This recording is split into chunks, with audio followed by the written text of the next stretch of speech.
Hello guys, स्वागत है आपका। तो यार, आपको वांडा के विच क्राफ्ट्स, सुपरमैन के लेजर्स, शज़ाम और थॉर के थंडर और लाइटनिंग जितने पसंद आए होंगे, उतने ही फ्लैश के पावर्स, खास करके स्पीड फोर्स या फेसिंग, जो इन हीरोज़ को बहुत पावरफुल बनाता है, या डार्कसाइड जैसे विलन को और इबोनिमो को और भी ज़्यादा स्ट्रॉन्ग और पावरफुल।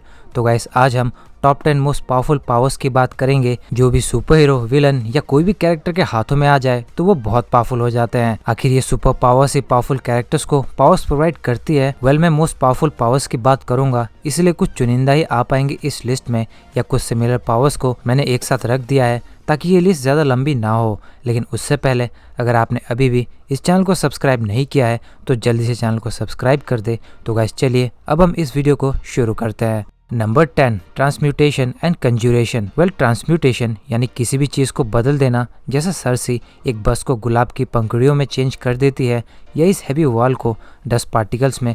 वही कंज्यूरेशन स्पेल वो पावर्स है जिससे किसी भी चीज़ को अपीयर किया जा सकता है, जैसा डॉक्टर स्ट्रेंज ने बियर अपीयर करवाई थॉर के लिए, या एक अम्ब्रेला के स्टैंड को सामने ला दिया। वही लोकी डैगर्स को अपीयर करवाने के साथ स्पेस स्टोन तक को भी अपीयर करवा चुका है, जहाँ ये दोनों ही पावर्स बहुत पावरफुल है। जहाँ ट्रांसम्यूटेशन के थ्रू सरसी एक पुराने चाकू को न्यू शाइनी में बदल देती है, या सूखी जमीन के मिट्टी को पानी में ट्रांसफॉर्म। यहाँ तक ड्रुइक के आइलैंड में हुए बैटल में सरसी एक डेवियंट को ट्रांसम्यूट कर चुकी थी, या एटलास त्यामत को आइस में बदलकर अर्थ को डिस्ट्रॉय होने से बचा लेती है। वहीं डॉक्टर स्ट्रेंज बैटल के दौरान ही कंज्यूरेशन के थ्रू टाइम स्टोन को छुपा पाया, या दोबारा उसे अपीयर करवा पाया। एक्स्ट्रा हाथों के साथ पोल के थ्रू गार्गेंटोस को मार सका बैटल में, जिसका ये दो पावर्स दिखती तो बहुत ही मामूली है, लेकिन है बहुत फायदेमंद। Number 9, black bolt screams. Blackagar Boltagon या ब्लैक बोल्ट के सोनिक स्क्रीम्स लिटरली बहुत पावरफुल होते हैं। ये मल्टीवर्स ऑफ मैडनेस में दिखाई आपको, जिसके आई एम सॉरी जैसे छोटे वर्ड को बोलने पर ही 838 का डॉक्टर स्ट्रेंज डस्ट में बदलकर ट्रांसफॉर्म हो गया। और हाँ, अगर वांडा के सामने भी वो किसी तरह मुंह खोल पाता तो उसका भी वही हाल होता। वहीं कॉमिक्स में ब्लैक बोल्ट के स्क्रीम ने थैनोस के धज्जियां उड़ाने के साथ पूरे एटिलान किंगडम को डिस्ट्रॉय और टेरिजन बॉम्ब तक को एक्टिवेट कर दिया, जिससे अर्थ में रहे काफ़ी इनह्यूमंस के पावर्स एक्टिवेट हो गई, जिसमें से एक फिलहाल डिज्नी प्लस की कमाला भी थी कॉमिक्स में। वैसे ये पावर और ऊपर आ सकती थी इस लिस्ट में, लेकिन क्योंकि सिर्फ इसकी बस एक ही झलक दिखी मल्टीवर्स ऑफ मैडनेस में, जिसका सोनिक स्क्रीम फिलहाल नंबर 9 पर ही ठीक है। Number 8, lasers. अक्सर आपने सुपरमैन के आंखों से, जॉर्ड के आंखों से, या यूँ कहो कि क्रिप्टोनियंस के आंखों से हीट विजन निकलते देखा ही है, तो ये है लेज़र पावर्स। जहाँ एमसीयू में उसे इक्रीज हाल फिलहाल में यूज़ करता हुआ दिखा, जो फ्लाई करके एक डिस्टेंस से अपने ओपोनेंट को डिस्ट्रॉय करने में या हिट करने में एडवांटेज देता है, या वो उनके थ्रू डेवियंस तक के मुंह तक को फाड़ चुका है, या उनके बॉडी और विंग्स को चीर चुका है, या उसे बैटल्स में अपने ओपोनेंट्स को दूर से ही पीछे पुश करने तक में ये हेल्प करता है। वही सुपरमैन के लेजर्स या हीट विजन लिटरली स्टेपन उल्फ के अनडिस्ट्रक्टेबल आर्मर को डिस्ट्रॉय करके उसे भी पेन दे चुका था, या उसे परेशान कर रहे ऑटोमेटेड गन्स को दूर से ही डिस्ट्रॉय करने केपेबल था। वहीं डार्कसाइड के लेजर्स या ओमेगा बीम्स पानी तक में एटलांटियन को फॉलो तक करके जला चुके थे, जो बताते हैं कि लेजर पावर्स कितने पावरफुल है। जो in middle of the fight ही अपने होल्डर को उसे यूज करके बैटल में एक अपर हैंड होल्ड करने तक का जबरदस्त एडवांटेज देता है, जिस कारण मुझे तो सुपरमैन की हीट विजन, डार्कसाइड की ओमेगा बीम्स और इक्रिस की लेजर्स बहुत मजेदार लगती है, लेकिन अपनी कम अपीयरेंस के कारण मुझे इन्हें इस नीचे के पोजीशन में रखना पड़ा। नंबर 7, टेलीकाइनेसिस। टेलीकाइनेसिस यानी अपने हाथों या माइंड के इशारों से ही ऑब्जेक्ट्स को मूव करना या मैनिपुलेट करना, जैसा आपने वांडा को इस पोस्ट क्रेडिट में देखा। यह एक बिलबोर्ड स्पाइडरमैन को हिट करता है इबोनिमो के इशारों में। यहाँ तक इबोनिमो अकेले ही टेलीकाइनेसिस के through doctor strange, Wong, iron man और स्पाइडरमैन तक को ओवरपावर कर रहा था, जहाँ उसने डॉक्टर स्ट्रेंज को अपने हाथों के थ्रू टाइम स्टोन को खोलने तक नहीं दिया, या उसकी क्यू शिप के अंदर तो शार्प अनकाउंटेबल नीडल से उसको बहुत टॉर्चर किया। साथ ही टेलीकाइनेसिस के थ्रू वो थॉर की पूरी बॉडी को और मुंह तक को शिप के बॉडी से बांध देता है, या वांडा साइनिक एनर्जीज के थ्रू हैवी ब्लॉक्स को लिफ्ट कर थैनोस के ऊपर थ्रो कर पाई, या वकांडा में इन बड़े व्हील्स को रोककर ओकोय और बाकी सबको बचा चुकी थी। और उसकी ये पावर्स वाइब्रेनियम जैसे अर्थ के स्ट्रॉन्गेस्ट मेटल तक को चीर चुकी है अल्ट्रॉन के बॉडी को यहाँ पर। और ये भी कम है तो मैं बता दूं कि वांडा मिस्टर फैंटास्टिक के एक एक इलास्टिक को मैगी की तरह 2 मिनट से भी कम टाइम में उखाड़ चुकी है, या कैप्टन कार्टर के शील्ड को थ्रो कर उसके ही टुकड़े, जिस कारण गाइस टेलीकाइनेसिस लिटरली बहुत पावरफुल है, लेकिन ऊपर रहे पावर से ज्यादा नहीं। Number 6, thunder. थंडर के नाम से आपको ख्याल थॉर का आया होगा, जो सिर्फ अपने थंडर पावर्स के थ्रू ही बहुत पावरफुल दिखता है, जहां वो लेविथान्स को जला चुका था या अल्ट्रॉन की बॉडी को डिस्ट्रॉय करने में हेल्प किया, विजन को तुरंत चार्ज करके बॉर्न कराया, या थैनोस को एक ज़बरदस्त हिट, या हेला को तो बिना किसी वेपन्स के थ्रू ही नॉकआउट कर चुका था। थॉर अपने थंडर को एक शील्ड की तरह भी यूज किया हुआ है, जिसके थ्रू वो हेला के आर्मी के अटैक्स या हेला के नेक्रोसोर्ड्स को डिफेंड तक कर पाया।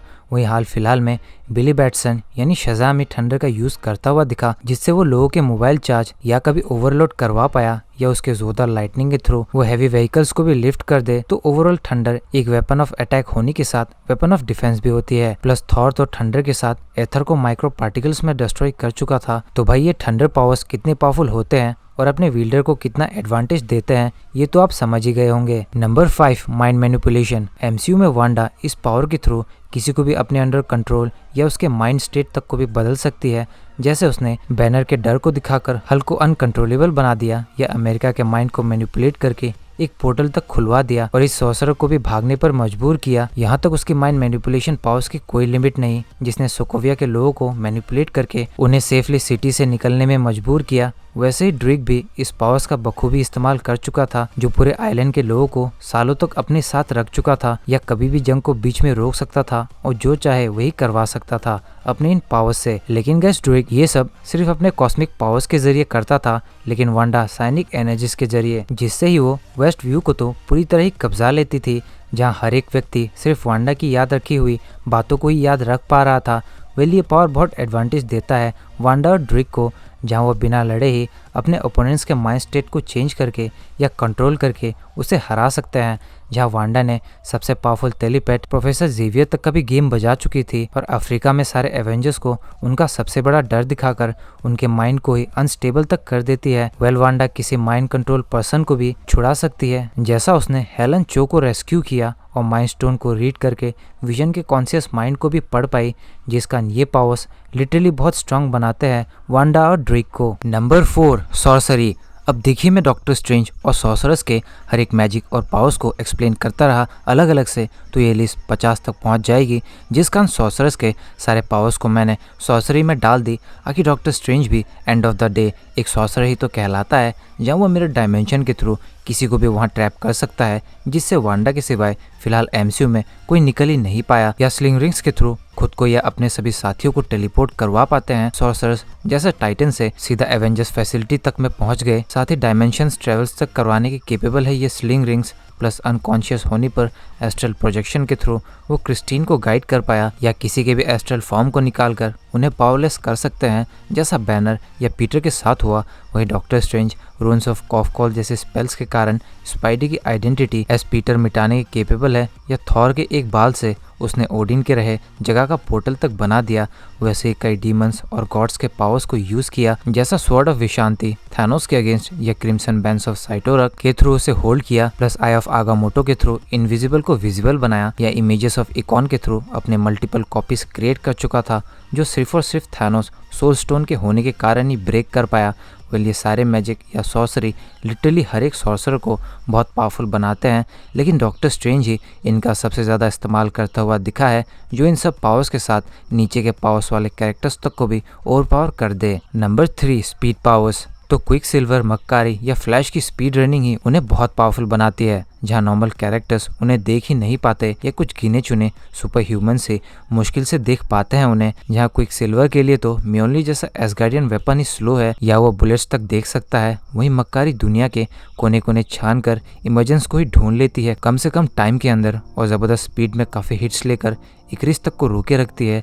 दूसरी तरफ फ्लैश पूरे सुपर हीरो यूनिवर्स का ही फास्टेस्ट कैरेक्टर है, जिसके अपने स्पीड में आते ही मानो टाइम रुक ही जाता हो, जिससे वो आयरिस तक को बचा लेता है, या उसे पूरी तरह घूर कर सॉसेजेस को भी सेव कर पाया, या वो ये सब कर पाया बिना किसी के नोटिस में आए। यहाँ तक फ्लैश फास्ट रन करके इलेक्ट्रिसिटी जनरेट करके मदर बॉक्स को चार्ज करके एक्टिवेट या दोबारा उसे डिस्कनेक्ट तक करने के लिए अपनी सबसे फास्ट स्पीड को पकड़ी, जिससे वो साइबॉर्ग को भी पावर दे पाया। लेकिन इन सभी स्पीड के फीट्स या एबिलिटीज के कारण ही स्पीड पावर्स नीचे रहे पावर्स से पावरफुल नहीं है, बल्कि फ्लैश के स्पीड पावर्स के कारण है, जहां फ्लैश की स्पीड स्पेस टाइम कंटिन्यूम के बैरियर को तोड़कर रियलिटी अल्टर कर सकती है, टाइम ट्रेवल करके बैटमैन को वार्न कर गया, या डिस्ट्रक्शन के टाइम अपने मॉलिक्यूल्स को वाइब्रेट करके उनसे ही फेस कर गया और दोबारा स्पीड फोर्स के एक्सेस से उन्हें ठीक कर दिया। जिस कारण यहाँ फ्लैश की स्पीड फोर्स की पावर्स लिटरली सभी पावर्स से पावरफुल है पावर्स के मामले में। Number 2, psionic energies and chaos magic और विचक्राफ्ट। जो एनर्जी वांडा के टेलीकाइनेसिस को परफॉर्म करने के वक्त सराउंड कर रहे थे, यह है साइनिक एनर्जीज, जिसके थ्रू वांडा एक फोर्स फील्ड तक क्रिएट करके ज़बरदस्त अटैक से बच निकलती है, या भारी से भारी चीज़ों को जैसे माउंट वंडरगर को भी तोड़कर लिफ्ट कर गई।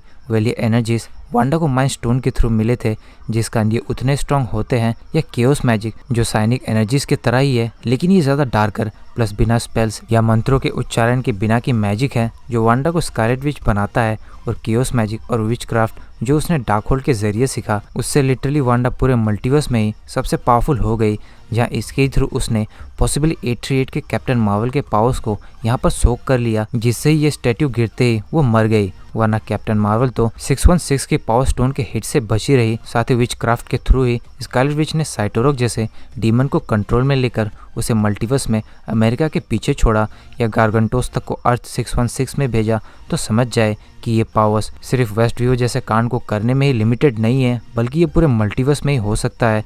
यहाँ तक उसका ड्रीम वॉकिंग भी कितना खतरनाक साबित हुआ, ये तो कैप्टन ओवर कॉन्फिडेंट मार्वल ने भी देखा, जिस कारण ये पावर लिटरली अपने पूरे पोटेंशियल में ना दिखने पर भी अभी तक बहुत स्ट्रॉन्ग साबित हुआ है और नंबर 2 में आ पहुंचा है। Number 1, cosmic powers. जो इटर्नल्स पावर्स यूज करते हैं वो है कॉस्मिक पावर्स, जिसके through matter manipulation, energy formation या हर छोटी बड़ी चीज यूनिवर्स में एग्जिस्टेंस में आ पाई या एग्जिस्ट करती है। वेल, इनके थ्रू ही मैटर को मैनिपुलेट करके डोरमामू अपने हाथों को फॉर्म करता है, या जो भी स्पाइक्स या वेपन्स फॉर्म हुए हैं, भले ही वो उसकी डार्क पावर ही क्यों ना हो, मगर कॉस्मिक पावर्स का उसमें हाथ जरूर होता है। यहाँ तक इसके थ्रू ही सेलेस्टियल्स ने अर्थ को बनाया, उन पे लाइफ फॉर्म क्रिएट करी, डिवियंस को बनाया, इटर्नल्स को बनाया, या कई गैलेक्सीज और सन तक को वो अपने हाथों तक में होल्ड करते हुए फॉर्म कर चुके हैं, जिस कारण कॉस्मिक पावर्स के होते हुए इटर्नल्स इमॉर्टल हैं।